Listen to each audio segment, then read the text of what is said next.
шуурга цас бороо салхитай байхад чон хоттой хонинд орж хөөн гаргадаг байна. Тэгээд хоньны сүлийг дастаж хаяад явсан байдаг. Энэ бол тэрний аюултай хорлогч мөнийг гэрчилж байна. Хангаад ямар ч өндөр хашаан дээгүүр чон орсон байдаг.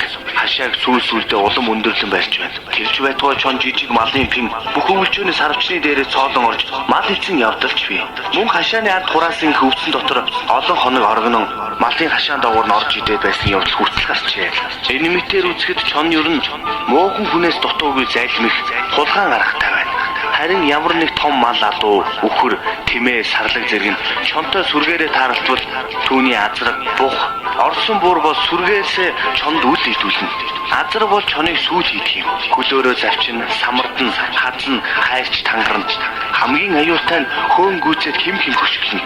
Энэ мэт бие болон сүргээ хамгаалах явдал малд байдаг үлээ. Чоныг тааралдсан тохиолдсон газраа бүх бололцоотой бүгдийг хэрэглэн алж устгах хэрэгтэй.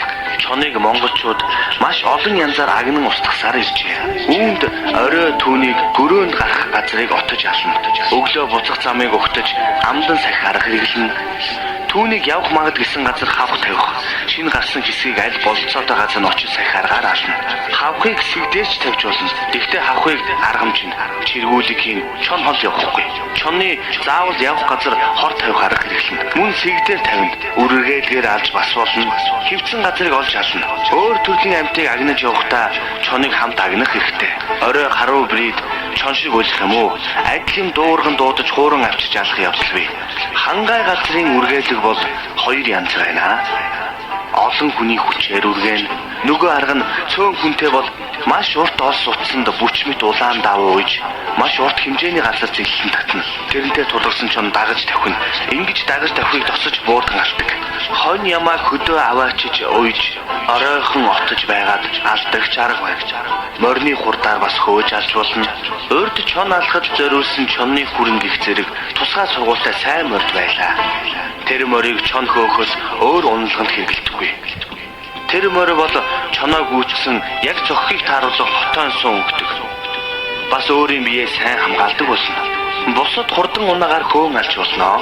Гөрөөсний анд явж байхад дутуу буудуулсан гөрөөсөнд хор хийж гуйдан хөөхөд тэр гөрөөс явсаар гинэд унаж өгдөг үлээ. Тийм хүний мөр болгүй өөч сэжиггүй ангийн махыг чон ямар ч харгүй идэж өгдөг. Занг тавьдаг. Занг бол чон явах газар мод унгаан саад хийж 100 м буюу түүнээс илүү хэмжээний газараа чоныг багтгаар нүх гарган гарах газар нь тусгай онц бүхий хайж мод хийж тэр амьтныг гарахад уул онц мултран хүнд том мод нь уул амьтныг хавчин дарж алдаг. Занг тавьсан газрууд чоныг үргэн тийм занг олныг хийн. Амьтан ороход авч буцаан дахин тавьдаг. Сайл тавина. Чон явах газар нойтон хар мод нь ном хийж сумыг оруулан зангийг тааруулан сум мустар харуулт олсоор татаж уйна. Татсан утсанд хүрхийн хамт сум харуун чоныг алдаг. Мөн том хүнд тавина. Энэ нь модон дээр байнга барьсан байна. Орох нүхтэй газар дотор нь мах тавьдаг. Махнаас идэхгээр зулгаахад онц мултран буцаж гарах зам хаагдана. Гэх мэтчлэн олон арга байдаг билээ.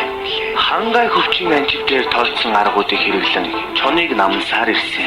Хангай хөвчөөр орших айл амтан асар илбэг.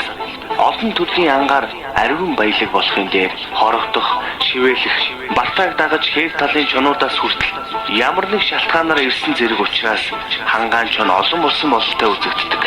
Өөрт одоо альч үед ялангуяа идүүгээ цагт чоныг олноор алж хорогдуулсаар байна. Дээр эргэцэн дутын дэмэр лугаа жилдээ 20-оос доошгүй чон алдаг байжээ. Харин нэг жил 100 гаруй чоныг ганцаар алж байсан баримт байдаг. Энэ хүн бол намар өвлийн өдрөл гэртээ тун цөөхөн хонож байсан гэдэг үлээ. Хаяа гэртээ байвал хүн унтгийн үеэр дах, дихтий хэрэглэн хээр очиж унтдаг.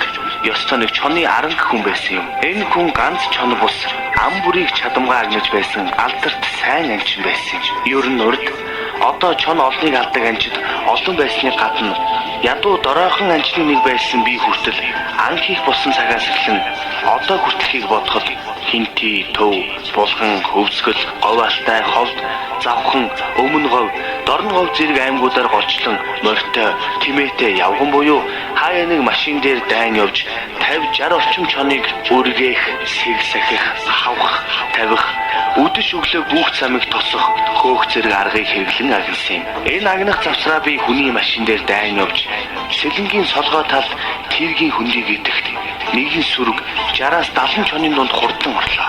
Гэтэл машины нэг дугуй харган сууж орлоо. Олон чон жогторгоо өд цацсан тариа шиг нүд алдан хүндийн дунд нэг нэгээрээ тархан одож ярьлаа.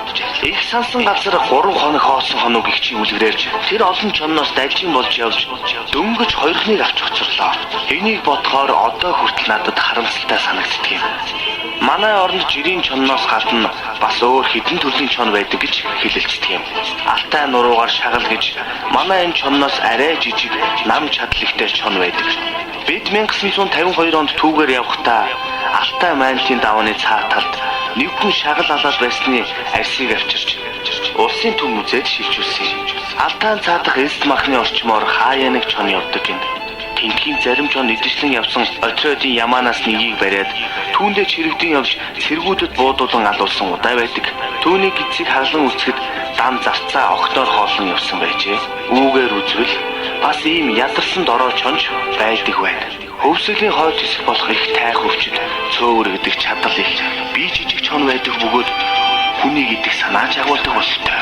Хүнийг нуугдан отож дагдаг юм гинэлээ. Амьдрал нь бусдад чонын адил. Гэвч тийм чон Монгол орны бусад газар байгаа эсхийг мэдэхгүй. Хангай бүсэд бас дэлт чон гэж хамгийн том чон байдаг. 1950 оны орчинд зүүн хараагийн хойд ууланд чонтой тохиолдоход унгаа дагуулсан гүүшиг том чон явж байсан гэнэ. Сэрвэн дээгүүр урт дэлтэй юм гинэлээ. Ардын аман зохиолд чонтой холбогдсон үлгэр онцох маш их байдаг. Согоо саарлыг сургаж болдоггүй. Сухаа ташуурыг барьж болдоггүй гэлцэн. Энэ мэт онцох газар орны ямар нэг нутаг усны